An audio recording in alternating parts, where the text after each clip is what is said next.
If you're dealing with a chronic illness and you feel like your body is stuck in a low power mode, this may be your mitochondria waving the white flag. In this video, I want to cover how the mitochondria play a significant role in chronic illness and also what to do about those chronic illnesses, how to fix your mitochondria so that you can have more power. So like your phone batteries, when they are on low mode and you can't seem to get them recharged, often you have to replace the battery. Well, you can't replace your mitochondria, but you can build new mitochondria. And you can also help each mitochondria to work more effectively.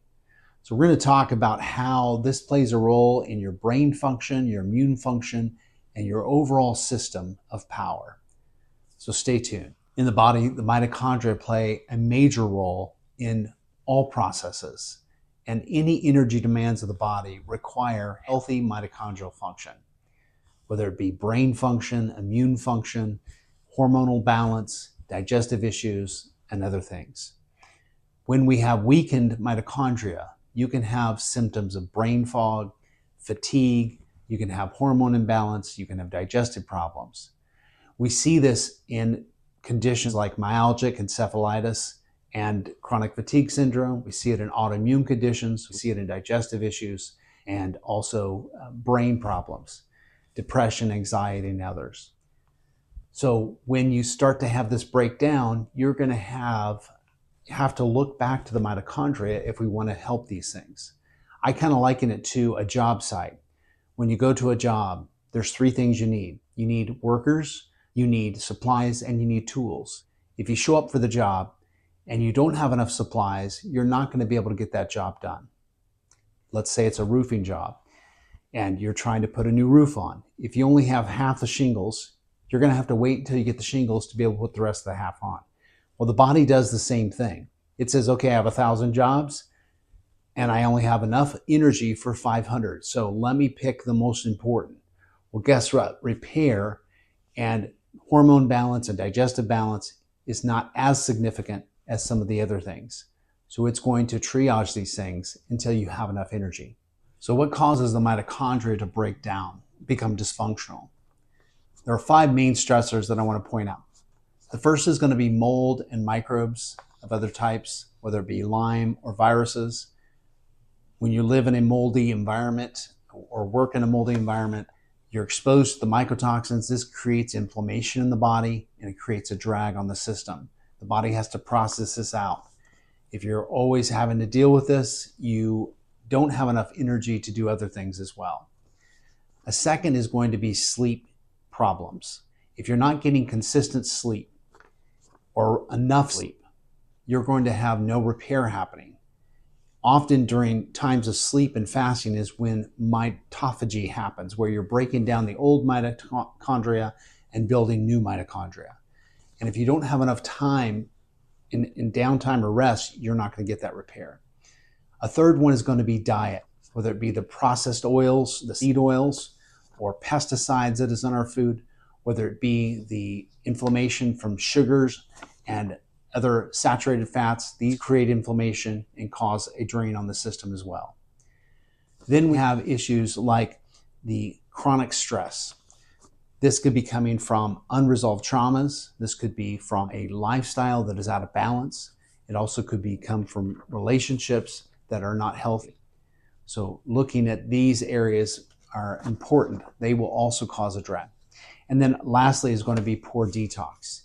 If you're not able to get some of the toxins out that we're being bombarded with every day, then you're going to have a hard time getting that mitochondria to work. They often will destroy some of the mitochondria as well. The toxins we're exposed to, whether it be the heavy metal toxins or the pesticides or the things that we're breathing and drinking. So looking at these stressors will help you to understand maybe how you got to this point. Now let's look to some solutions. So how do we deal with this toxic bucket? If you look at all these stressors we just mentioned, it fills up your bucket and we need to empty that bucket out. So I'm going to give you some tools, I'm going to give you some supplements, and then I'll talk about some testing if you want to find out a little bit more if you're dealing with some of these toxins, and then we'll wrap this up. So the first thing is going to be looking at tools like Sauna. This is very important for helping with detox. It is also helpful in meditation. There's things like breathing techniques, the physiological sigh, the box breathing that you can do, grounding, getting outside, getting barefoot. It doesn't necessarily have to be on the grass, but it can be on concrete. Also getting sunlight, and specifically in the morning and towards the evening. This helps us to sleep better. But the sunlight also gets the infrared light into this mitochondria to help repair and also deal with the oxidative stress that comes from just natural function of the mitochondria.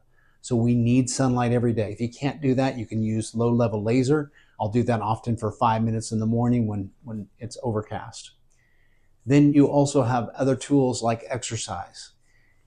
Walking, jogging, biking, swimming, these are all effective. I know this is a little bit hard if you have really low energy, but even just walking a little bit outside will be helpful for you. Also yoga, and you can do other stretching techniques as well to help. You want to look at diet.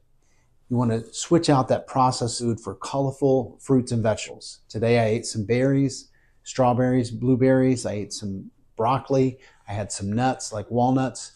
These are all good for the microbiome, and they're all good for helping you to build energy. Then you also want to look at supplements. Coenzyme Q10, PQQ, and NAD are really 3 good ones that are helpful, but also B vitamins. These are essential for all mitochondrial function. Vitamin C as well.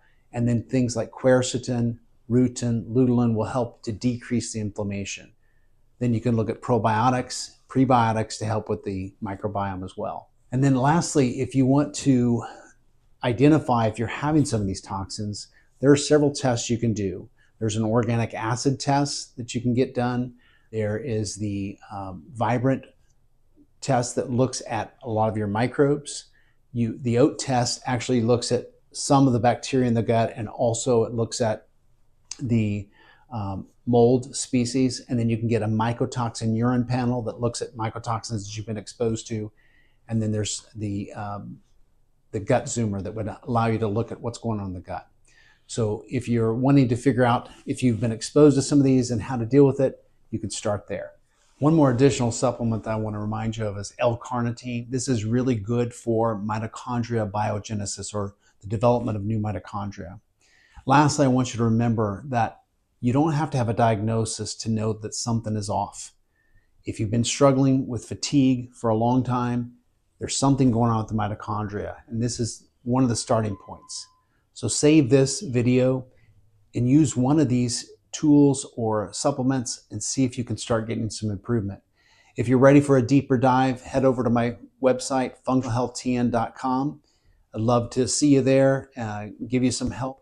If I can be of help, let me know, and look forward to seeing you in the next video.